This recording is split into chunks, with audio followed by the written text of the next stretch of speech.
আসসালামু আলাইকুম রহমতুল্লাহি ওয়া বারাকাতুহ। আমাদের বাজারের একটা ঘটনা বলি। সাধারণত আমি যে বাজার থেকে বাজারঘাট করি সেখানকার কথা বলছি। কাশীনাথপুর বাজার।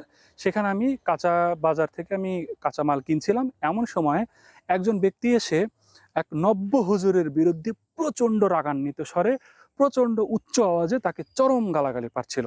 তো যার বিরুদ্ধে গালাগালি করছিলেন তার ব্যাপারে সামান্য একটু বর্ণনা করি। তিনি আগেই প্রচণ্ড দুষ্ট ছিলেন, আসলে হুজুর না, আলেম না। আগে প্রচণ্ড দুষ্ট ছিল, প্রচণ্ড আকাম-কুকাম করে বেরাইতো। এখন তার অন্তরে ভয় সৃষ্টি হয়েছে, আল্লাহ সম্পর্কে মহব্বত সৃষ্টি হয়েছে। দাড়ি রেখে দিচ্ছে, নামাজ কালাম ৫ ওয়াক্ত পড়ে, টুপি পাঞ্জাবি পরে। এজন্য তাকে হুজুর বলে চালিয়ে দিচ্ছে। যাই হোক, যিনি তাকে গালাগালি করছিলেন তার কথা বলছি। তিনি বলছে, "হ্যাঁ, অমুকের বেটা অমুকে বলে যে জান্নাতে কোনো খাটো ব্যক্তি যেতে পারবে না, জান্নাতে কোনো কালা ব্যক্তি যেতে পারবে না, জান্নাতে কোনো আ গরিব মানুষ জান্নাতে যেতে পারবে না, জান্নাতে কোনো অসুস্থ মানুষ যেতে পারবে না।" এরকম একটা বিভিন্ন বর্ণনা দিয়ে তার বিরুদ্ধে প্রচণ্ড গালাগালি করছিলেন। যে হ্যাঁ, সে বলে ফর্সা মানুষ জান্নাতে যাবে, উঁচা লম্বা ধনী মানুষ জান্নাতে যাবে, সুন্দর জ্ঞানী মানুষ জান্নাতে যাবে, মূর্খ বে এরপরে অসুস্থ রোগী, কালা, খাটো, এরপরে দেখতে ভালো না, এরকম কেউ জান্নাতে যেতে পারবে না। এই বলে উনি প্রচণ্ড রাগারাগি করছিলেন। রাগারাগি যিনি করছিলেন তিনি একজন চা বিক্রেতা। তো তো উনার এই রাগের কারণটা আসলে আমি বুঝতে পারলাম। ভাবলাম যে আমিও দাড়ি টুপিওয়ালা মানুষ। বিষয়টা আমার কাছে জিজ্ঞাসা করলে আমি হয়তো ওটার ব্যাখ্যা করব। যেহেতু আমার কাছে আর এই ব্যাখ্যাটা করেনি, আমি চুপচাপ শুনে চুপচাপ চলে আসলাম। কারণ পরিস্থিতি ওই সময় বিশেষ ভালো ছিল না।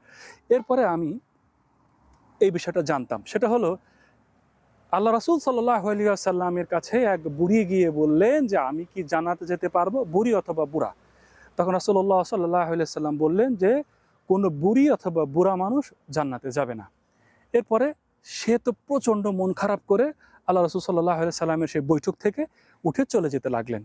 তখন রাসূলুল্লাহ সাল্লাল্লাহু আলাইহি সাল্লাম তাকে ডেকে হেসে বললেন, "যখন মানুষকে জান্নাতে দেয়া হবে, তখন সে হবে অত্যন্ত সুন্দর, উঁচা, লম্বা, দেখতে সুন্দর, সুস্থ, চমৎকার থেকে চমৎকার।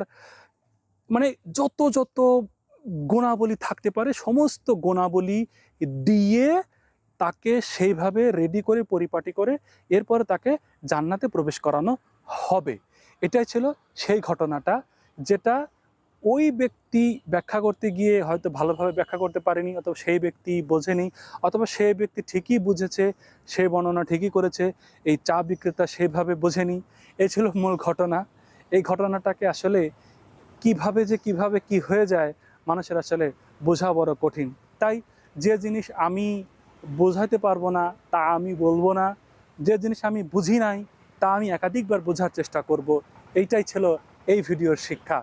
আমার জন্য দোয়া করবেন। সালামু আলাইকুম ওয়া রাহমাতুল্লাহি ওয়া বারাকাতুহু।